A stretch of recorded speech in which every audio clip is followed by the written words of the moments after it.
viinasin, juotin ja tuotin ja huonosti söin. Samalla syntyi ainakin ajatustasolla tamperelainen teekkari.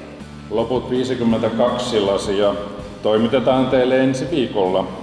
Ylimääräisen latausjohdon, koska niin usein on kuultu, että johdossa on vikaa. Ja sitten vaan kaikki kirveet käyttöön. Aluksi täällä on jaloviinaa, nimittäin Merikosken merivettä. Osaaville korjaajille, joita tästä järjestöstä varmasti löytyy, niin voi olla hyötyä.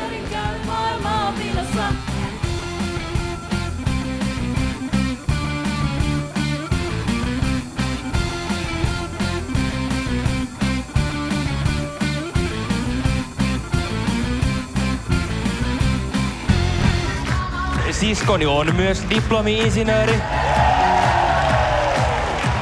Ilmeisesti musta tuli kokki, jos ei tullut kellekään yllätyksenä.